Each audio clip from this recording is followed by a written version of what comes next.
Okay. It is recording. Excellent. Welcome everyone. My name is Steve Pappas. I'm from the metropolis of San Francisco, and I've had the privilege of hosting these webinars now. I believe this is our seventh year, and this year is a very special year because with our brothers in the metropolis of Atlanta, the metropolis of Boston, we've come together as we all work with our parishes.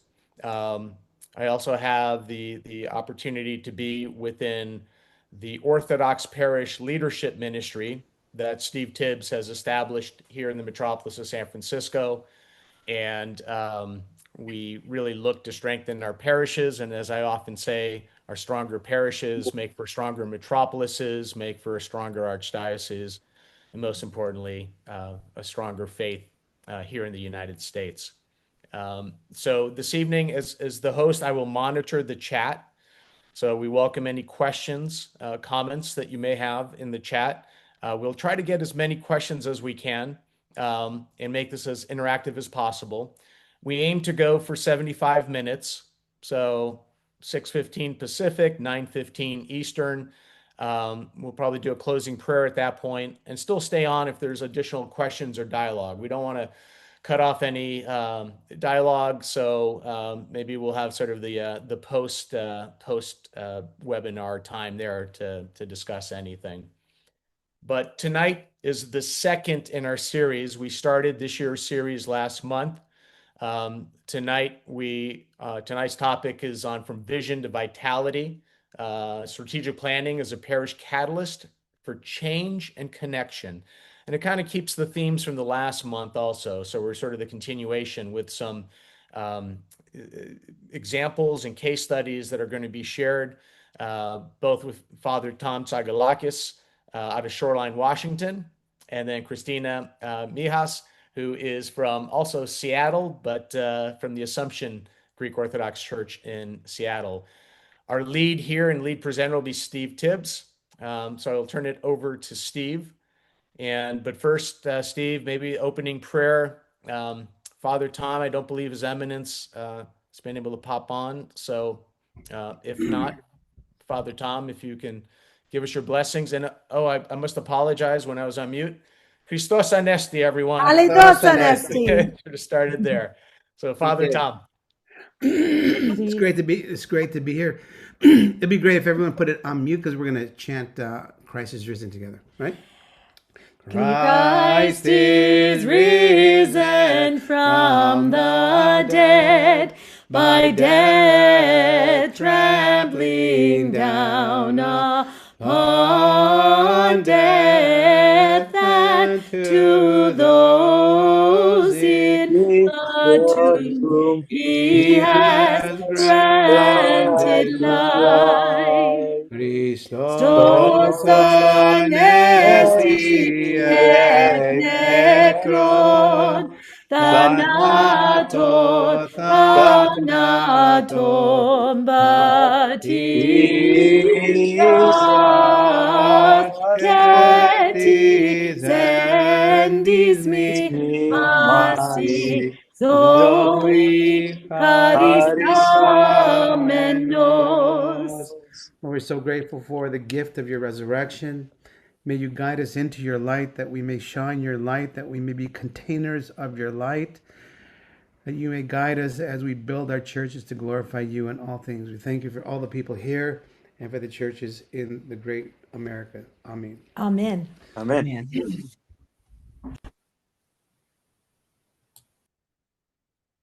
All right, Steve Tibbs, I'd like to kick us Oh, off tonight. all right. Thanks, Steve. And thank you, Father and Presbytera, for that. Appreciate it. Well, welcome, everybody. Thanks for joining. And it's an absolute pleasure, again, on behalf of the three metropolises to present, and also the Orthodox Parish Leadership Team. It's always my honor to work with these individuals. There's 8 of us on the team, and our focus is to continuously try to support parishes in their efforts to bring people closer to Christ. And if we can do that in some fashion, either by helping out with programs or services within a parish, and just sharing things like this, of lessons learned that we pick up from parishes. Our focus is really entirely on parish life. And there's an agreement that we have every time we go into a parish. If it's not too confidential, we will share their learnings and experiences with other parishes so those other parishes may grow. So that's what we do. Tonight, I'm really excited about this because this is something I've done for many years, both in the business world and within churches. And I know many members on this call have also had that opportunity to do that as well. So let me go ahead and start the share, and we will get started with some content.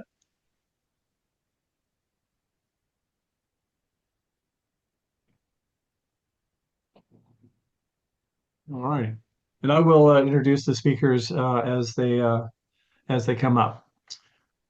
So just as a brief recap, I know we have some participants that were on the call tonight that were not on last month. And this is not intended to do a full recap. But last month we talked about strategic planning. And the focus of the first two sessions of this series for this year, we're really focused, we're focused on yeah, if we could mute, that would be great. Yeah, Chris Um, Bowman, if you thank you. Thank you. So the focus is on strategic planning, and we took a kind of below the level look at what we've really learned over the last almost 3 decades of doing strategic plans. And the focus is that there are many models out there, but there's two things that I've learned that I want to share with you. Last month, we talked about discernment. Father George Persenios was on, did a beautiful job talking about discernment. When teams are put together to focus in on creating a strategic plan, they always have a question is, are we going in the right direction? Are we doing the right things? And so we talked about that. We talked about how we can open our minds and ears up and hearts up to create a solution that would be pleasing to God, because He has a plan for us, and we just need to open ourselves up to understand what that might be. So through constant listening and prayer, we want to fine tune that discernment in our planning efforts. Tonight, we're going to take a look at another variable that kind of sits below the surface, which is really vital to the success of a strategic plan.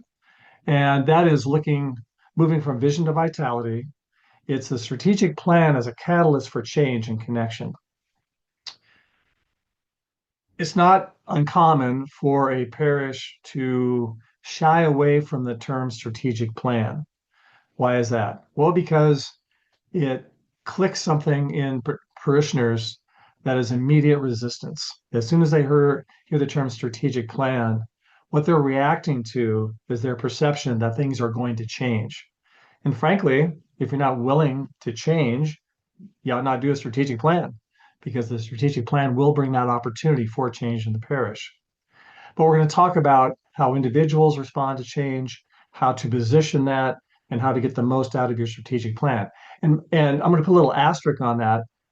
When we talk about strategic plan, really the things we're going to talk about tonight are really applicable to any large scale program that you might be contemplating inside your parish, be it a building program, a capital campaign, an expansion of a ministry, creating a new ministry. All of these things are new, initiate change. So the elements that we're going to talk about in a change program are also applicable to those scenarios as well. They may be a little shorter because of scope and focus, but you're really going to follow the same process. You know, one of the things we talk about is a plan only matters if it produces an impact. And that's what we talked about last month as well, is that, you know, when we look at a strategic plan, this is the definition we did share last month as well, is by simple definition, a strategic plan gets a parish from where it is today to where it needs to be tomorrow. That's the focus. And it's just not a book. Matter of fact, it cannot be a book. It may be a book as part of the collection of ideas and the ability to carry forward. But the strategic plan ultimately is changing programs, behaviors, habits, and all these elements that go into parish life. A change plan looks exactly like this in terms of direction. A change plan is a structured approach to prepare, support, and guide parishioners through change to adoption. You can create a beautiful strategic plan book, but if those ideas are not embraced and adopted inside of a parish, then it just merely is a book. And so a change plan helps parishioners, helps individuals move from the clarity of today to the vagueness of tomorrow. I know what I see today. It may not be perfect, but I'm comfortable with it. You might have a favorite chair. That chair may be completely worn out, but I know it, I like it, and I really don't want to change from it. And then somebody comes along and says, hey, how about a new chair? While the idea is great, I may not want to do that. And so I don't know what it looks like. Is it really going to fit, et cetera, et cetera. And so what we need to do is move an entire parish off an idea of decrease the commitment to the present and increase the commitment to the new chair. So how do we do that? Well, that's what we're going to talk about tonight. Last month, we showed again a strategic plan approach. Now, we just touched on this, and I will just touch on this tonight. There are a lot of different ways to have approaches. I know some colleagues on the call tonight probably have different approaches. I think Boston implemented a lot of strategic plan work, and they may have used a slightly different approach. You can move the boxes, you can drop things out, whatever the case might be. But I think this is a pretty solid approach. This is one that I used when I worked with parishes and ministries. And what this plan has done is I've actually incorporated change management elements into this plan, but we'll talk about that again a little bit later. So if this is a structured plan, last month we talked about discernment, and tonight we'll be talking about the change management element. We're going to take a discussion, take a look at that layer of change management that sits on a different plane. As a matter of fact, if we're going to take this model and turn it to its side, it would look something like this, that you have a change layer, and I will say a foundational element, and then you'll have a strategic layer that typically is all the action items. So while a strategic plan is more focused on actions and things to do, the change plan readies the parish, readies the parishioners to embrace those changes. And that is a separate plan that has to be put into place. They work really in conjunction with another. They're locked in, but without the change plan, you run the very high risk of no adoption or very sporadic adoption. So let's take a look at it. Let's take a look at these. So a strategic plan is more action oriented, and this is action versus adoption. So a strategic plan answers the question, did we implement the plan elements? Those elements typically are mission and vision, goals, tasks, milestones, initiatives, programs, education. Examples, typically are, which I showed on the other slide, stewardship enhancement, leadership development programs, succession planning, new youth programs, a revisit of the why in the parish, leading to mission and vision and values. And so those are kind of pretty common, but also many strategic plans have a building element. And Father Tom later in a few minutes is going to talk about how the strategic plan at Holy Apostles led to the current state of affairs in his parish. So strategic planning is more tangible. You can look at it and say, this is what we're changing. This is what we're going to put in all these different programs. And there's a whole process to identify those. Adoption then is, are people embracing the new direction? Are they actually utilizing it? Have clergy and leaders, are they reinforcing it? or once the program or the plan is completed, then they're done. Have you created new mindsets and new habits? We talk about transformational change. Transformational change is the hard stuff. That's when people actually start thinking and behaving differently. And then, do you have ongoing communications? Are you celebrating progress? And ultimately, have you created a new culture around your strategic plan? You don't always have to do that. Don't always have to create a new culture, but the composite of your strategic planning elements will modify how you operate as a parish typically. So actions, strategic plan launches change, adoption brings it to life. Examples of this. So a strategic plan might say, we're going to launch a new electronic giving option in the narthex. Okay. So we put a square into the narthex. And for the first couple of weeks, people walk by and stare at it. You might have an usher standing right by the square and explaining how you can now make a cashless donation for a candle.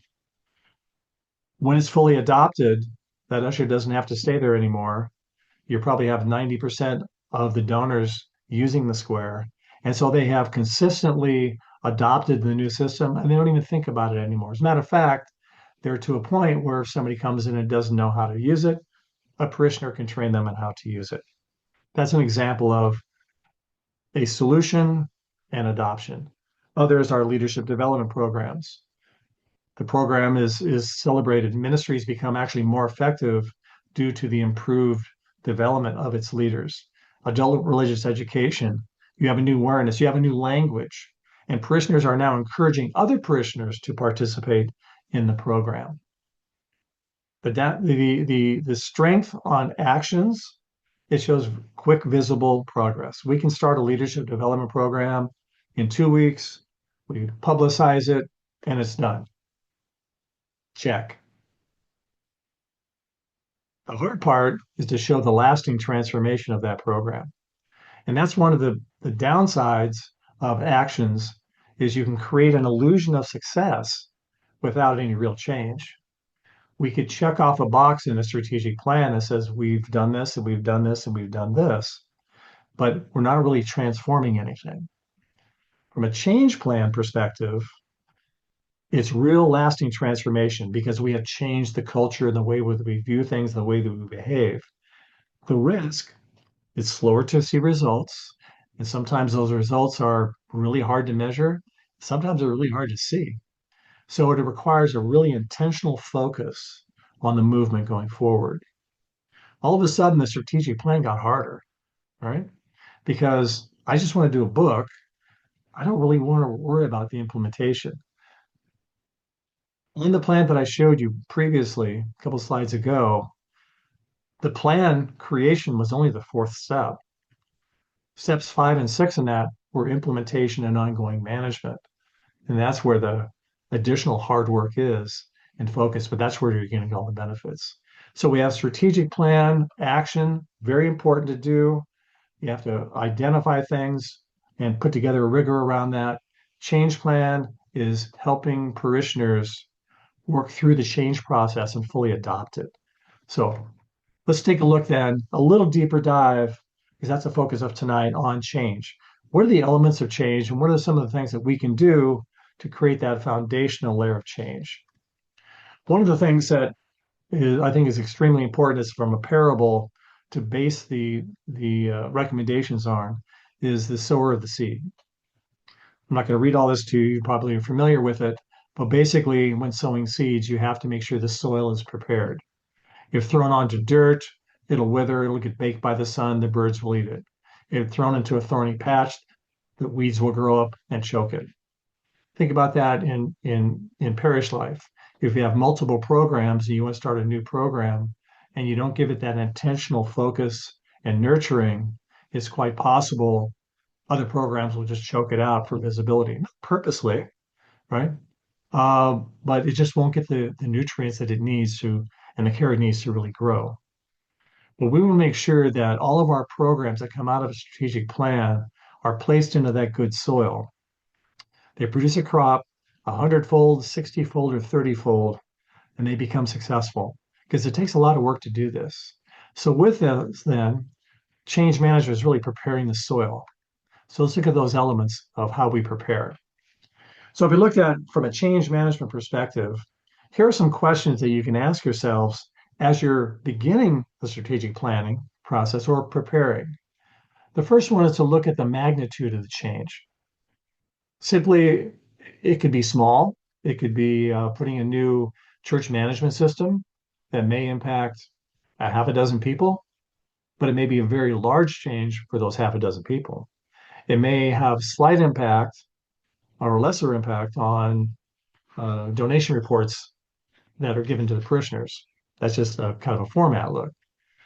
Other magnitudes is, and this has been in strategic plans, we're going to make a determination on whether we stay in our current location or move.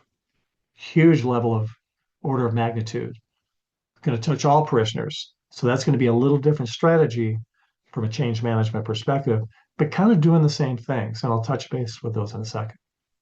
The next one is timing. Is our timing right? And by the way, when I work on strategic plans, we go through these questions up front as much as we can to understand the landscape before we actually create that finalized approach.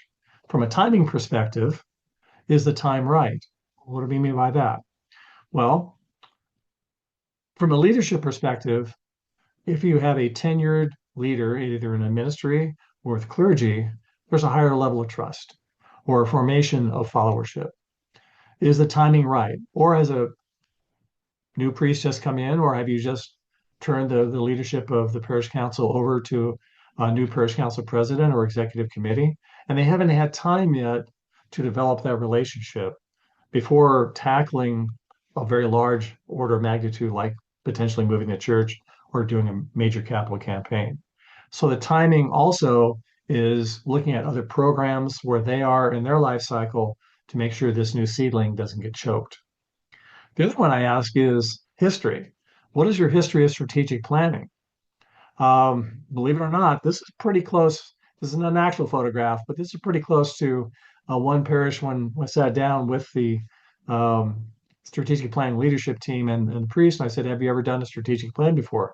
And they literally walked over to a bookshelf and pulled out a binder, looked something like this, and said, "Yeah, here's our strategic plan from last time." I said, "What happened?" I said, "Well, it's pretty much been sitting on that shelf." Now, why is that important? Well, that's important because believability and followership, if we come out and say we're going to have a brand new strategic plan, we didn't do anything with the other one, that's a little hurdle we have to get over earlier. So we're going to modify our communication strategy a little bit around that. So we're going to look at the history of that. Have they consistently done strategic plans? My own parish, I think we've done 4. So when we do a strategic plan again, it runs out at the end of this year, which is kind of what we do. But if you've never done one before, then it takes a little bit more communication. But again, the history, also, if the parish has a history of successful implementations, whatever they are, that's good. But if they've had a history of kind of start and fail, and then what I've recommended is hold off on a large strategic plan, put a couple initiatives together that can become successful, build confidence in the parish, and then go into a larger scale plan. And those things can be kind of low hanging fruit, but it's the concept of we said, we did, and and now we're creating a habit of successful implementations. It's important to do that. Next one is capacity. Very simple. Do you have enough people to do this? Right? Do they have enough energy? Is your volunteer base, 80-20, 90-10, 95-5? What is it? So the individuals, what happens in strategic plans many times, it's the same group of people that are involved in the leadership of the parish get involved in the leadership of the strategic plan. Again, it's important to look at during the adoption phase, during the implementation phase, that's going to broaden out. So do you have not 4 or 5 leaders? Do you have 30 or 40 leaders, depending on the size of your parish? Are we going to the same old guard every time? And do they have the capacity and the energy to do this? That's a very important question. Also, does your parish have the financial wherewithal? Do they have a budget to do this? Those things need to be discussed up front. So magnitude, how large or small, is our timing right? What is our history? And then do we have the capacity to actually have the energy to do this? The next group then is what is our culture? I've mentioned culture a couple times already. What are the habits, beliefs, and behaviors of our parish? Are we a parish that has a history of doing what we said we were going to do? Do we have a history of making sure that our decisions align with our mission and values? Are our leaders consistent? And so that culture, and this picture's here for a reason, will form a huddle. It'll protect itself. Cultures will protect themselves almost unknowingly. So if thing is outside the norm of what people perceive to be true and normal behavior in a parish, then that could be looked at with some skepticism. So we have to understand what are the attributes. How do you describe, if I was to ask you, how would you describe your parish, right? In terms of behaviors and outlook and those sort of things. That gives us a baseline of what to project and how a plan might be perceived. Tied to that, and I have here status quo, it's really not an element by itself, it's actually an offshoot, but it does come up quite a bit. Status quo is that ability that I just don't want things changed, right? I'm comfortable where I am. And one of the key elements of a strategic plan is to, old parlance, build a burning platform, build a compelling reason, build a compelling rationale to change. If there's no compelling rationale to change, resistance will suffocate the move. One of the key questions to ask here is, are the memories of the past stronger than the hopes for the future? That's what your rationale has to address. It has to paint this picture, again, kind of fuzzy of where we're going and what the vision looks like. But we have to paint a compelling picture of where we're going. Now, if you look at a capital campaign or a building program, that's one of the first things that you would do is you're going to have a rendering of what the new building is going to look like. If you don't have that, don't start your capital campaign. So we're seeking clarity, but how do you paint the picture of a clarity of a new youth program? How do you paint the clarity of, rather than statistics, of a new stewardship program? One of the things right now is how do we paint the picture of the embracing of all the new catechumens that we have and what our parish is going to look like in 6 months from now? We don't know, but with intentionality, we can do things. So it's this getting over the status quo will always be an anchor, kind of slowing down the change process, but we just need to recognize that. The next one is leadership, right? Is there a trust in leadership? Is our leadership active? Do all parish council members, do all ministry leaders, do all, I'll say, key influencers in the parish agree that this is important? That's something that's commonly overlooked, is we don't bring in, if you will, the sponsors or those individuals that can influence others in support of the program to make sure everybody is important. I just worked with I'm currently working with, but 2 weeks ago I had a conversation. A parish is going to purchase a new property. And one of the things that we checked off the list are, does the parish council, are they all in agreement? Do key donors, are they all in agreement? And they did that before they went to the General Assembly, who passed with a 99% approval rating. So now they're all in alignment. Now they got to go and figure out how to go do it. The last element then is resistance. And this is something that is going to happen, whether covertly or overtly, minor or major. There will be some pause and hesitation. So let me go through this very quickly, taking a little deeper dive on resistance. So when we talk about acceptance and transformation, there's individual acceptance and there's parish transformation. Many times we think of our parishes as kind of one big blob, right? I say that lovingly, is that we're going to change all this thing. But the reality is the parish changes one person at a time. And there will be some that will choose not to participate. They're not going to slow the process down. There will be others that'll be very ecstatic, and there will be also some that'll be a bit of an anchor. But the notion is that we have to focus in on individual acceptance. And sometimes that's hard to do. Sometimes we have to have groups together. If we're going to change our structure of our Sunday school program, talking to all the teachers, understanding them, understanding what their needs, having them part of the solution. So we can't think just macro parish. We have to think of all the individuals that comprise that parish and how all the different, if you will, constituencies will have a viewpoint on this major change. Individual acceptance is just that. It's individual. People will go through their change cycle differently from one another. So this is kind of a composite of a lot of different ones. There are a number of change cycles out there, from Kubler-Ross Undying to Daryl Conner, who was actually one of the first individuals decades ago to write a book on managing the speed of change. And he focused in on the positive side of a change acceptance.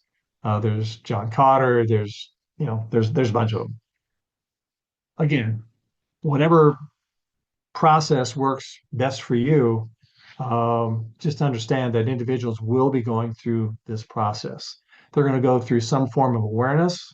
And that awareness, as I mentioned when I first started speaking, we're doing a strategic plan. Well, what is that? And some people will react to that right away. So they know something is going to change, but they don't know what. So you have to, that's where the communication comes in. In order for that person to get through the acceptance, then they got to let go.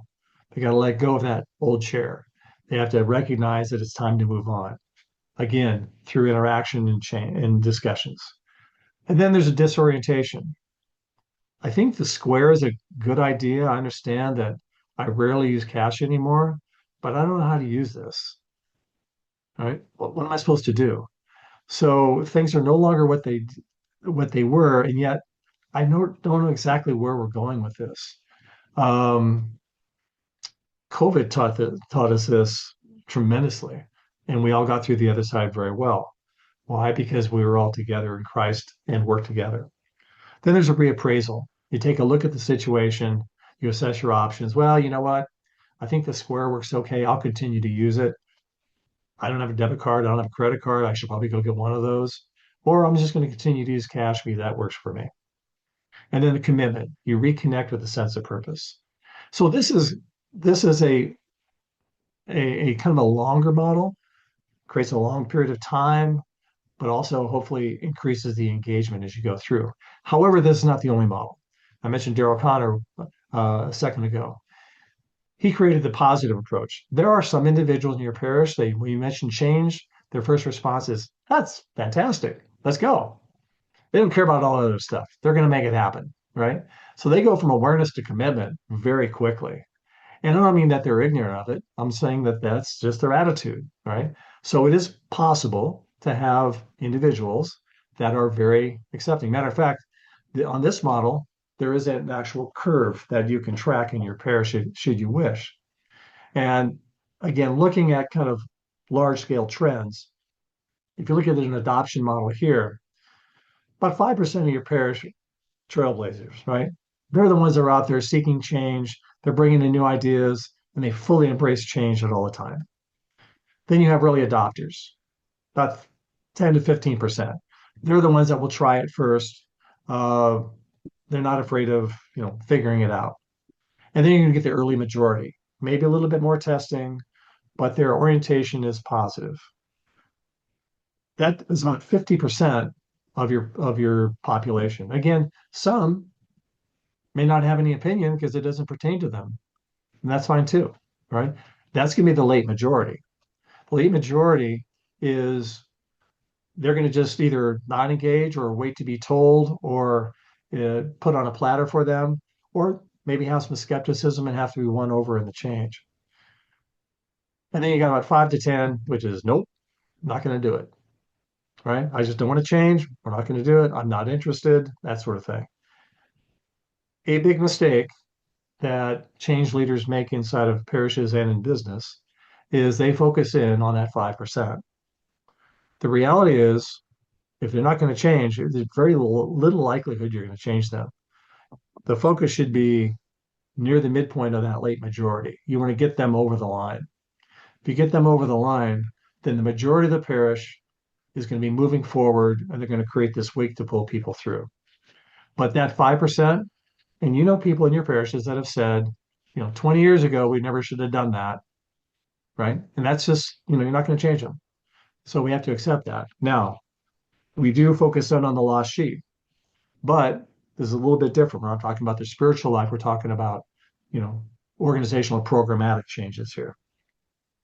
So that's the reality. So if you're focusing on change, you're going to focus in on that kind of near the midpoint of that late majority and try to move them across the line because that will create this new culture of moving forward. The way that we do that is we got to meet people where they are. Again, change is individual. Sometimes it's a one-on-one conversation. Sometimes it's a one-on-one conversation with a key influencer inside the parish or a key leader inside the parish. You got to sit down and have that conversation with them. But again, what I've seen in parishes, the model is more accepting than rejecting for most elements. In Corinthians, right? St. Paul, to the weak I became weak to win the weak. I've become all things to all people so that by all possible means I might save some. So again, through our communication, understanding what people need to hear, addressing that, and tailoring the communications if need be. The next element is full participation. The way of a fool is right in his own eyes, but a wise man listens to advice. So when we're talking to individuals, back to discernment, we're learning from them as well. And I've seen plans modified because of that. So it's a full participation in that regard, listening and embracing. And there's a lot of fingerprints on this. When I do a strategic plan, say I want as many fingerprints on this as possible. As a matter of fact, the goal that I typically use is I like the plans to be taken to the General Assembly, and the goal is to have 100% affirmation of the plan at the General Assembly. I would say there's two cases where we did not have 100%, but we had 99%. In fact, in two parishes, two people said no. I'm over it now. But if we're doing the right things from a change management perspective, then by the time the plan gets approved, either by a parish council or general assembly, depending on how you structure that in your parish, you want 100%. And the thing that will do that is if they feel that they've been listened to and their fingerprints are in the plan in some way. Common ways to do that, you could do it through a survey, you could do small group sessions, you could do ministry sessions, you could do large base SWOT analysis, strengths, weaknesses, opportunities, and threats, all kinds of different ways you can do it. And those could be structured at the onset of your strategic plan development. And finally, momentum. Momentum is something, mass times velocity, right? You want to move quick, but you want to move with purpose. I remember John Wooden, who I consider the greatest college basketball coach ever, used to always say, be quick, but don't hurry. When you hurry, you make mistakes. So with momentum, you want to be quick. You want to have a good pace about yourself and the program. Because once you slow down, we've lost that velocity and the momentum will slow. And in order to regenerate that, you got to get the wheel going again, and it takes effort. Father Tom's going to talk about that in a few minutes on how he is able to sustain this throughout. So looking at this, we have our core change management model, and then we have these change elements.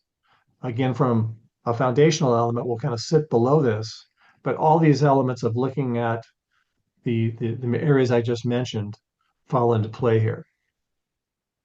So with that, that's the conceptual element, right? But let's talk about real life. Christina Mejas and Father Tom Sakalakis will now share what they've experienced and their lessons learned when they've implemented a strategic plan in their respective parishes. Christina is the parish council president of Assumption in Seattle. She was also the strategic plan lead and leading the implementation. She also parks cars on a Sunday. She will write Father's sermons. Just kidding, but she does a lot. And so she's going to give us a real informed insider view on what it's like. I think they're in the fourth year of implementation on their 4-year plan. So with that, I will stop sharing and turn it over to Christina.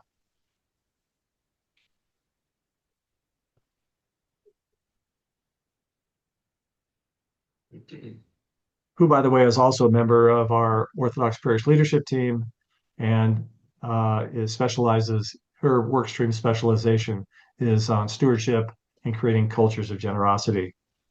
Um, so she's very busy in that regard as well. So, Christina? And Steve, just to interrupt, we have a number of questions also in the chat. So once we maybe when Christina or Father Tom present, but if you have a chance to peruse that while Christina's presenting, that would be great. Okay. Can you see my full screen? Yes, looks Okay, good. great. Okay. So I'm just going to share a little bit of my parish's story, kind of why we decided to go down the path of creating a strategic plan, and what the good was that came out of that, what some of the struggles were that came out of that. Maybe we can save you from learning some lessons the hard way. And maybe encourage you to go down the path, because I think that there was a lot that came out of it that was very beneficial and continues to be very beneficial for our parish. So for starters, I just want to share that we didn't pursue a strategic plan because everything was broken. We pursued it because we truly believed that God was calling our parish to something more. Like many parishes, we were busy. We had active ministries, but they weren't always aligned. We had faithful people, but they didn't always share a direction. So we asked a hard question: where was God calling our parish, and how do we get there together? And for us, it was really through the strategic planning process that we were able to answer these hard questions. For us, strategic planning wasn't just about documents or timelines, it was truly about transformation. Developing a strategic plan gave us an opportunity to engage in an inclusive process that looked honestly at all parts of our parish life. We did a strength, weakness, opportunity, and threat assessment. It wasn't just a couple of people sitting down and deciding what to do differently. For us, every single person in our parish was invited to participate. And I saw some comments in the chat about, how do you get the naysayers involved? For us, a big part of that process was the parish-wide survey, because we were able to use that data to show people, look, this is what you said. This is what we need to do. This is what's important to people. So it also helped us identify ministries that needed strengthening, maybe recognizing what was missing and where God might be calling us to grow. And most importantly, it helped us create a unified vision for where we're going and how we'll get there. At its core, it wasn't just organizational work, but it was spiritual work, because the goal for us was very simple. We wanted to revitalize our parish and bring people closer to God and His church. And there were a few moments in the process that really changed everything for us. Number one was our mission statement. We had a mission statement prior to the development of our strategic plan, but nobody knew what it was. Our mission statement, what we came up with was growing in faith and love through Christ. And that became our anchor. It ensured that we were all rowing in the same direction. Not that we were just doing good things, but we were doing the right things together. Number two, as I mentioned, was the parish-wide survey. Again, this was huge. It gave us what I like to call fingerprints for change. It wasn't assumptions, it wasn't guesses, it was real input for real people. And sometimes that feedback was hard to hear, but it was exactly what we needed. And the data that we gathered from the survey helped inform our path forward and our priorities. Number 3 was identifying priorities and setting measurable goals. We moved from vague hopes to clear, actionable steps. There were lots of things that would be good to focus on, but this process helped us hone in on what was most important to our community, to our growth, and to the development of our faith. And all of that was happened during the development of our strategic plan. 4 were measurable goals. Instead of saying we want more engagement, we asked, what does that actually look like and how will we measure it? And then 5, and this may have been our biggest shift, accountability. We created structures to ensure that the plan didn't just sit on a shelf, because a strategic plan without execution is just a document. We also learned some lessons the hard way.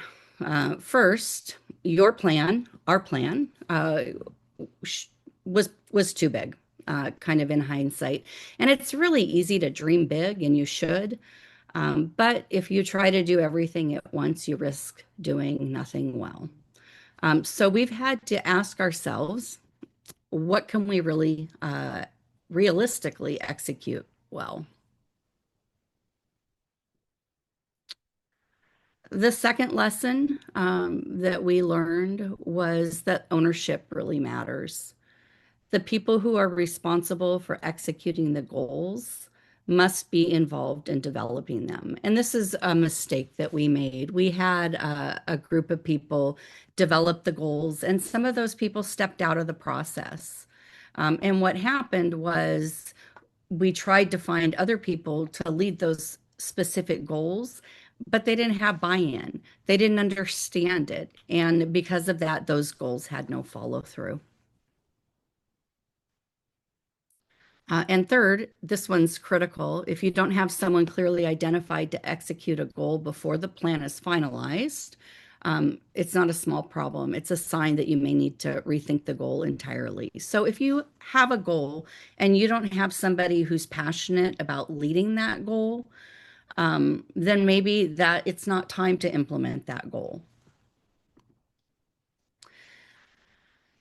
And then a few takeaways. So looking back, a few things stand out. And the first one is that God truly works in mysterious ways. One example, we had a goal for outreach. And one of the ideas that we had going into this, and it's actually part of our strategic plan, was to take our parking lot that's next to our church and turn that into a way to support local organizations. We were going to take the revenue and give it to different community organizations that do important work in Seattle.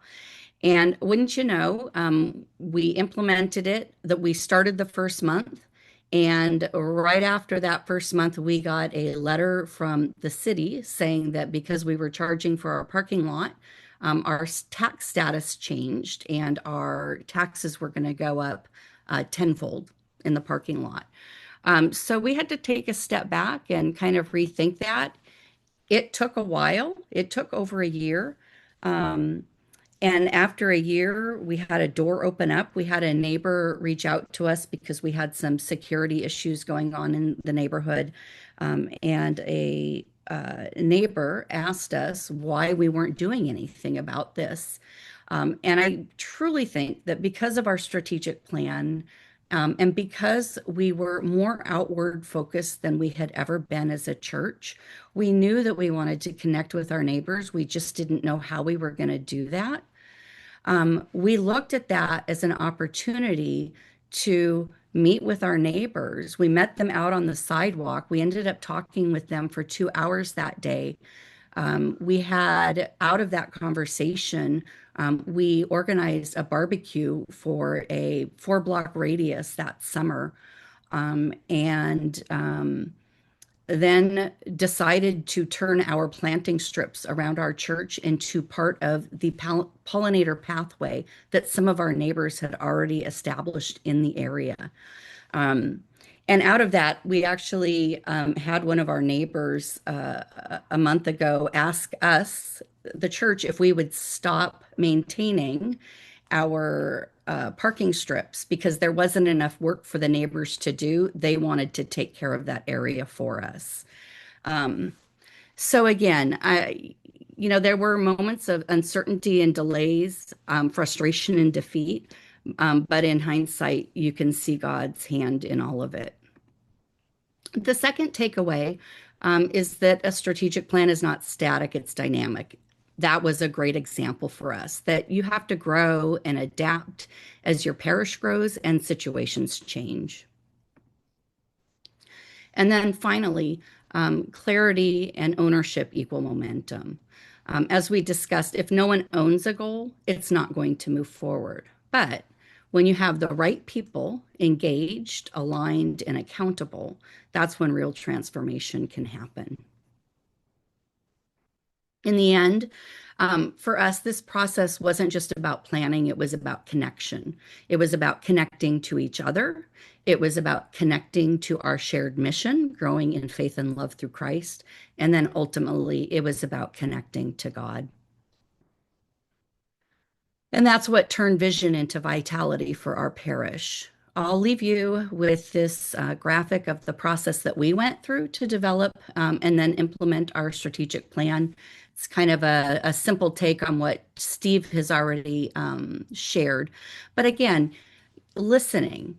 We had the parish survey. We facilitated conversations with people. We discerned what our mission was, our vision and our values, what our strategic priorities were and clear objectives. Again, all of these things we discovered during the planning process. And then we built ministry teams and action plans and then implemented our plan. And we are, as Steve mentioned, our plan was finalized in 2022. It goes through 2026, but it's going to take us a couple more years to complete the implementation. And that is it. Christina, a question. If you look at this, actually that slide. Want me to put that back? Yeah. Sorry. Too quick. Yeah. Yeah, sorry.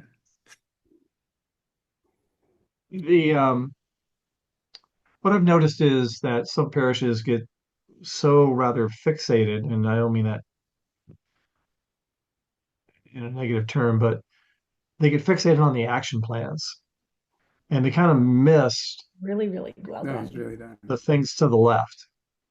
You know what I'm saying? In other words, I've had, and I believe your parish said this, but correct me if I'm wrong, is that the journey of creating the plan was actually more important than the plan itself. Do you have any comment on that? I would agree with that. Again, I was kind of reading through the comments before I started to share, and people were asking, what do you do with the naysayers? What do you do with the people who say, but we've always done it this way? I mean, our parish was one of the parishes where we presented our plan at the General Assembly and it was not unanimous.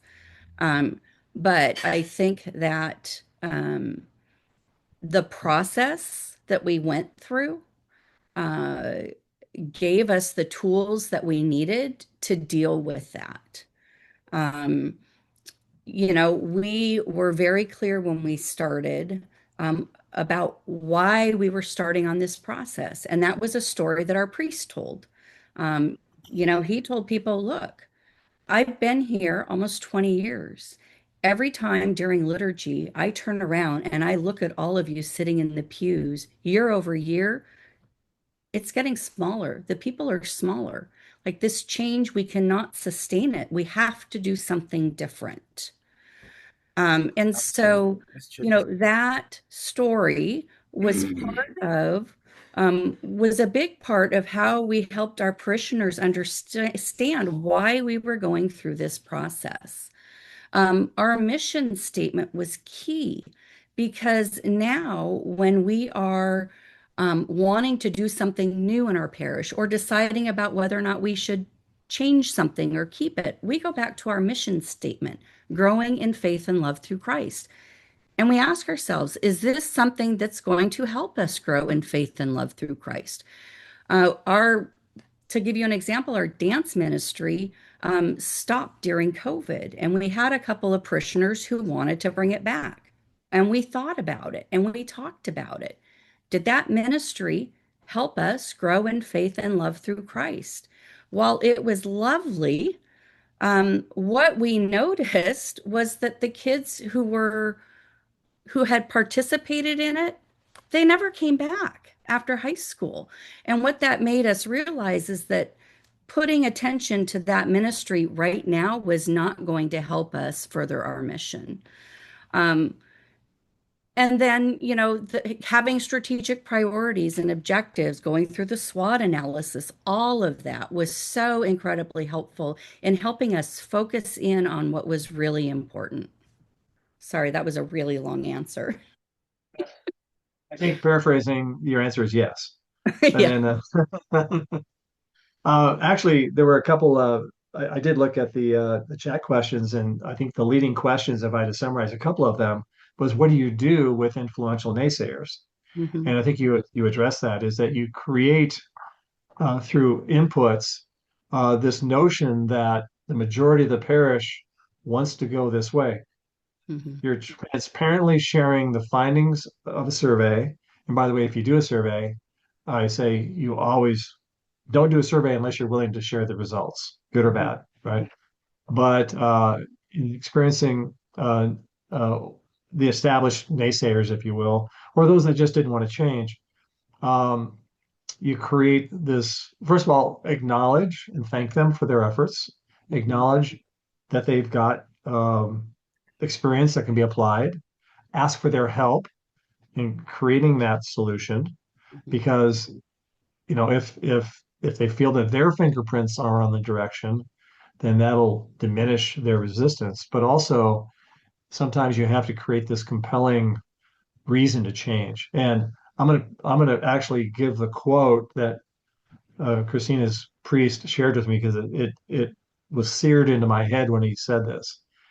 Um, Christina gave an accurate paraphrasing. What he said was, "When I turn to bless the congregation on a Sunday, I see my parish dying, both figuratively and numerically.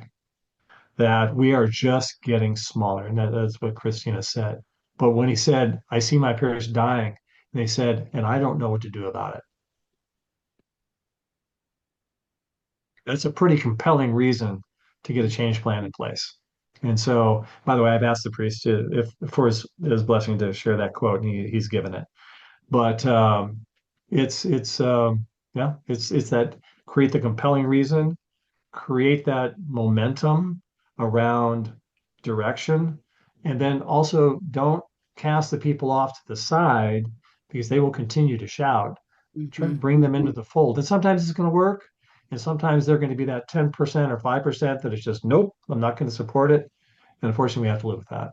So, because our focus is bringing them closer to Christ, not having them accept a plan. So, we want to make sure that ultimately our goal in doing a plan and everything that we're doing interacting with parishioners is helping them get closer to Christ in what they're doing. Anyway, thank you, Christina. That was a beautiful sharing. Now to I don't know, I think Shoreline, Washington, is that north or west of Seattle? I'm not sure. All I know is it rains in both locations. So uh North, just a little north.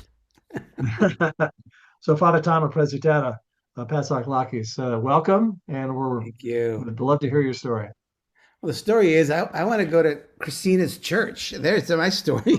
Christina, that was fantastic. Thank you for such a clear presentation and just from your love and from your experience really was beautiful. So, excuse my I think I got allergies here. The pollen's really crazy here, so excuse my voice. So I'd like to begin with just asking a question that someone told me at the seminary was asked is how do you define a successful church?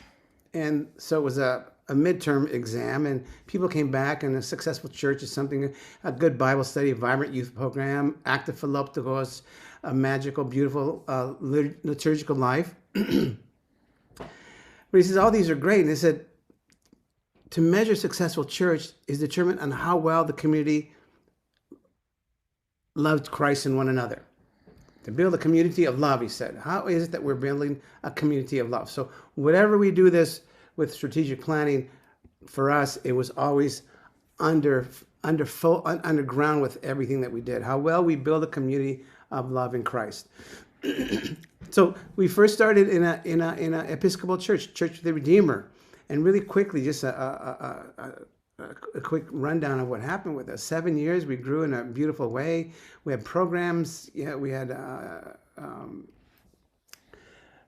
vibrant community believers. We had strong education programs. We had Oasis, which somebody developed, Oasis Orthodox Adults and Students in Study. So when the kids were in their classrooms, we had a half an hour of education where actually the community, the parishioners took charge of that with the different things that we studied. Sunday school, it was just a really wonderful growing period. And then when we got to that point, we started realizing we got to do something.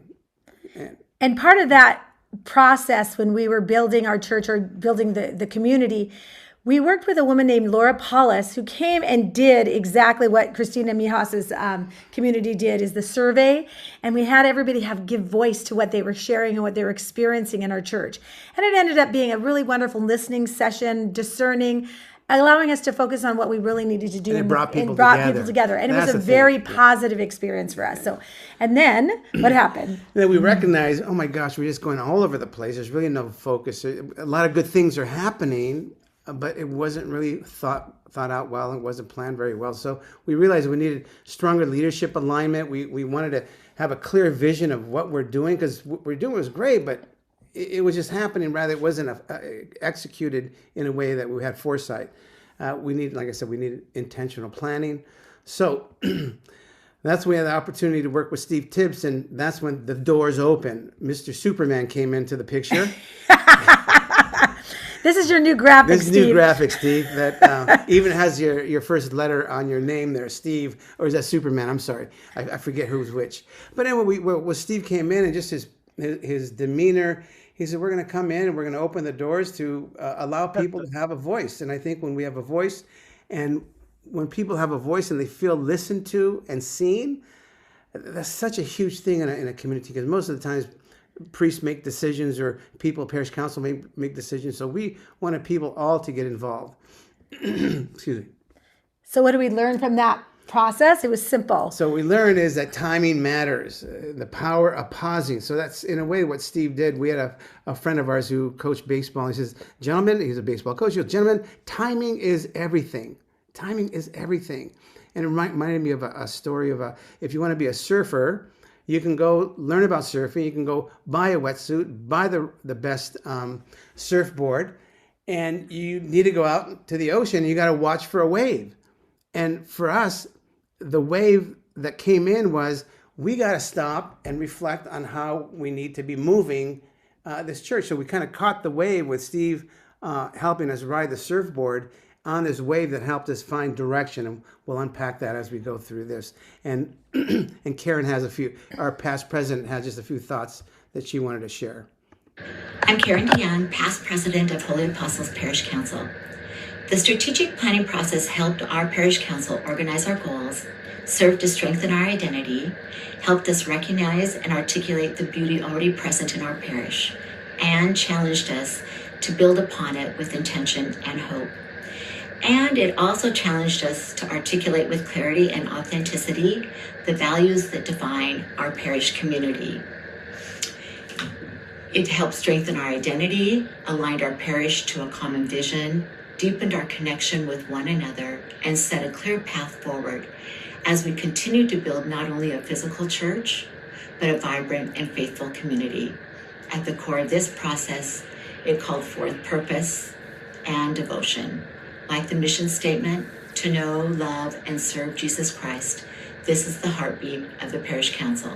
It grounds everything else, our relationships, our ministries, our hope in Christ himself. So Karen was the one. I'm Karen. Kim was the one that really set things in motion and worked with Steve and the whole parish council and the community. And just to give you an idea, what took, these are like several sentences that we're going to show you, and it took hours and weeks and months to come up just with some of these, our mission statement, our vision, and our values. So here's what we came up with. Holy Apostles is a community of love, welcoming and encouraging adults and children to participate in the Orthodox Christian faith, growing together like the Holy Apostles to know, love, and serve God.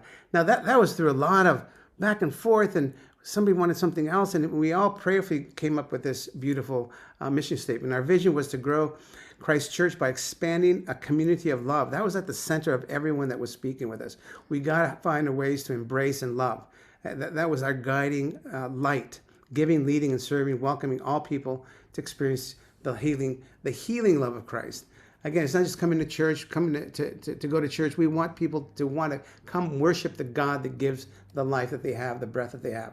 So also, and it allowed us to have decided. I mean, this is we had a list of 20, 30 things of what we feel our values were. Every person is God's beloved child. We believe that with all our heart. We believe that teaching leads to transformation. We believe that a value that we offer a safe place rooted in honesty, authenticity, and healing without judgment. So our church, sometimes I used to get criticized. We have, our doors are open to anyone. If you're gay, not gay, transgender, God welcomes everyone, and we love where people are. Like I think Steve said, we meet people where they are to the best of our abilities, so we can offer the love of Christ to those folks. So, and our why was simple. Why was it? What we did to bring people closer to God. So I like the Saint Porphyrius statement. He says, don't fight to expel the darkness, he says, from the chamber of your soul. Open a tiny window for the light to enter, and the darkness will disappear. And in a sense, that's what happened with our strategic plan. So we went from ideas to action. So strategic planning is not just about words, like I think Christina and Steve said. It's about taking action. So we asked, how do we live this out? How do we support our growth? How do we serve more people? And then we conducted this SWOT, strength, weakness, opportunities, threats. And this took hours. So again, what the common theme is the process is what really united us. And the end result is a nice thing. Programs are nice, strategic planning things are nice, but at the end of the day is how do we build relationships rooted in the love of Christ? That's the thing that we really held really tightly with. And then we had to face this major question about what do we do with our physical space, because we had outgrown it.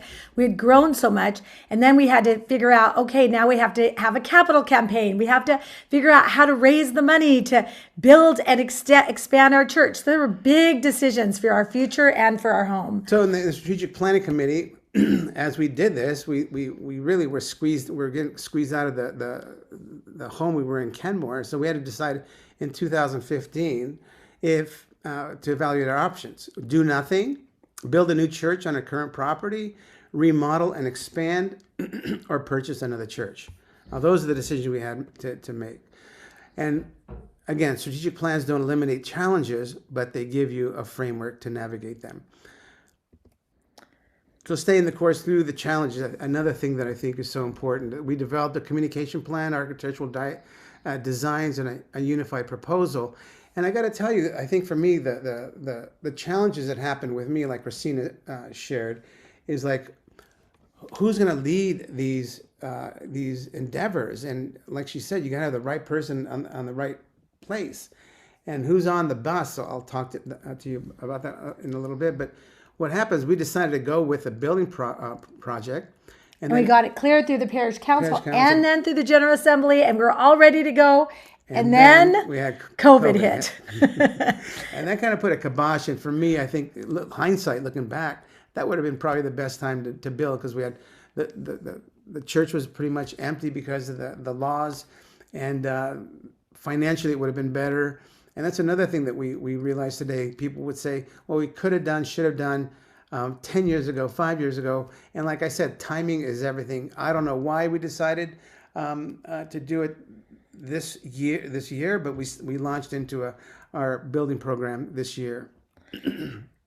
So we got to get the right people on the bus. And I think one of the biggest disasters is when you have well-intentioned people trying to do beautiful things, and the well-intentioned people really can really take the bus in the wrong road or take a wrong turn. So for me, just finding the financial leadership, a project management person, communication. We didn't have a really good communication person at first, and then all of a sudden, this woman, Mary Barber, pops into our community and she says, "I want to help," and literally, she's revolutionized how we communicate. I needed some advising, and Tasso Christofi, who's a retired Boeing engineer, came into the picture. And again, he gave really help with the movement of the project in a very clear and methodical engineering kind of way, which we needed. And I didn't have that at first, and I took him out to coffee, and he said, "I'd be willing to help you out." And so the bottom line to that story is God provides. And I think what Christina shared is so evident is that if you do not have the leaders in place, it's not going to move forward. So it's really about really seeking out those beautiful leaders that are going to do that. So the strategic planning helped us to, when we look back, it just didn't help us build a building. It helped us clarify who we are, and that's so important. I think that's the biggest thing in our own life, I think, as a therapist and as priest. The number one thing we don't do well is we don't really know who we are. The most neglected relationship is ourselves, and I think to clarify who we are as a community by asking questions, sitting down, having coffee with people, going into people's homes is such a holy thing with a specific motive to understand and to move forward with these ideas. So it helped us align our leadership. It made intentional decisions for us.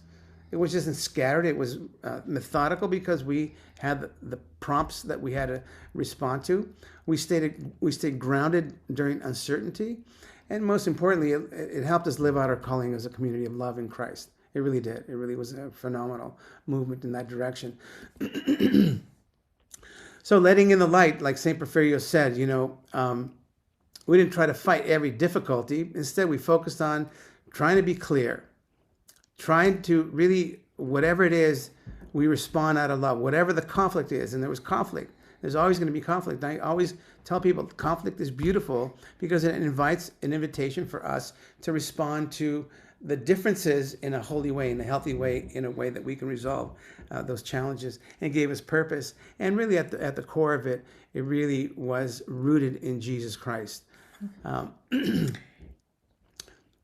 so finally, what's a healthy church? When we're looking at all of our little plans and our little crew out there that's willing in the Pacific Northwest to actually go and jump in for the cross in the Puget Sound in freezing temperatures, we realize that a healing church isn't just busy or full of programs. It's really intentional. It's an intentional relationship with our Lord. That's the number one thing. And with each other. And well, with each other, true, yeah. And it knows who it is. It knows where we're going, and it walks together in love. And so we're at the very beginning of our expansion process now.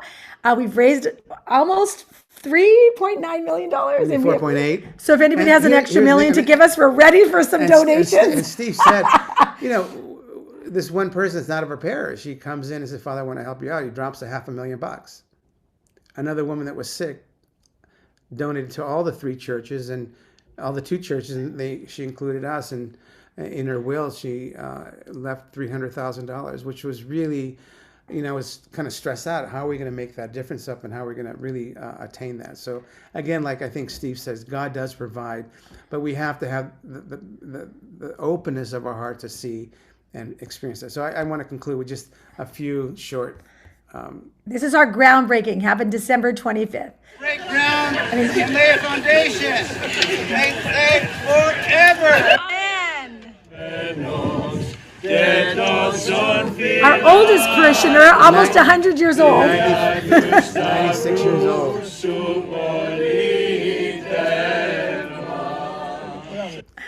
All right. Those are just a few thoughts that I wanted to share with you. And again, Sosum Kyrio, save, O Lord, your people. And that's the bottom line. If we're doing this just to create a strategic plan or tell people how cool we are, tell people how many people we have in our church, I mean, that's fine and dandy. But I think at the end of the day, how do we, again, open our hearts so we can really allow the love of Christ to fill us so we can be containers and share that in the world. So thank you for letting me share a bit of our journey.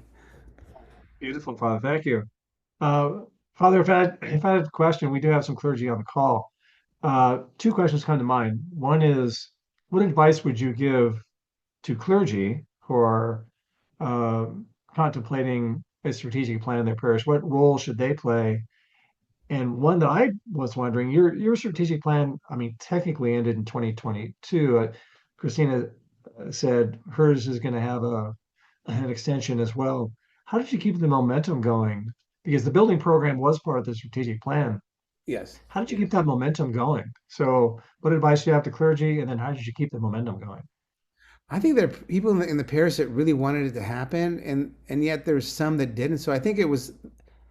I think I really felt like it was time. So part of it was the priest, and part of it was the key people in the community that really wanted this to move forward. So I think it's keeping that life alive, and to realize that, again, timing is everything, and we can be discouraged because we didn't start 5 years ago. Or so I think the priest. I think the priest has something to do with that. I think, Steve, to really have that That vision. vision, that Because let positivity, me and tell you one that. thing. We had a chance to buy a property, and my gut said, "Oh my gosh, it was a Ethiopian Orthodox church," and not say anything about it. And it was just not the right place, not the right price, not the. It was just so not okay.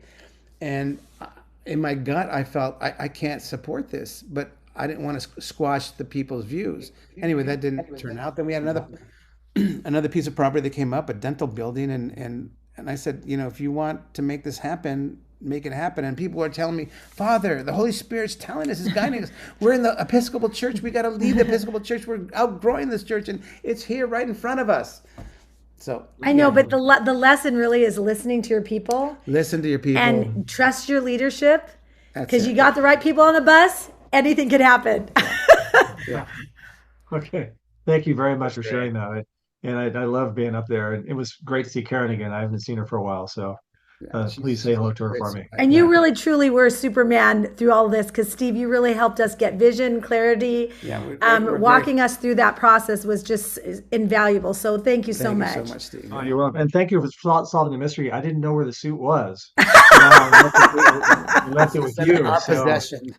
yeah, I've been looking at the closet. St. We Paul got to haven't find been the able to right find it. telephone booth I next time, love okay? it. Thank you. Okay. Okay, well, Steve, with any that, closing? Steve, we'll turn it back to you. Excellent. Thank you. I think we've had many questions, and we really appreciate everyone with the questions. I think some were answered. What we'd like to do now is we'll close out the webinar, but before we do, then we'll stay on till the top of the hour. If there's ongoing discussion once we stop the recording, folks are welcome to depart this evening or stay on. It's purely up to you, but we want to make ourselves available. But what I didn't mention, I know at the beginning, I talked about, the metropolis of Atlanta, and metropolis of Boston, metropolis of San Francisco coming together this year. Really wanted to call out our committee, our planning committee, which you'll be hearing from throughout the year. But from Atlanta, we have Dr. Mitch Owen, Gerard Mitchell, Tim Tosopoulos, that were all with us tonight and are still with us. From Boston, Alex Cooley, who's with us tonight. Father Ted Barbas wasn't able to join. He's the chancellor from the metropolis of Boston, and also Nick Chakos. And next month, on May 18th, if you look at the flyer that you hopefully have received, we do have the full year at least scheduled, and we do these on Mondays at the same time. But next month, on May 18th, we're going to do parish council leadership from business to fruitfulness, setting goals that align with mission. And I'm sure that'll be of great interest for all of our leaders, both clergy and lay leaders.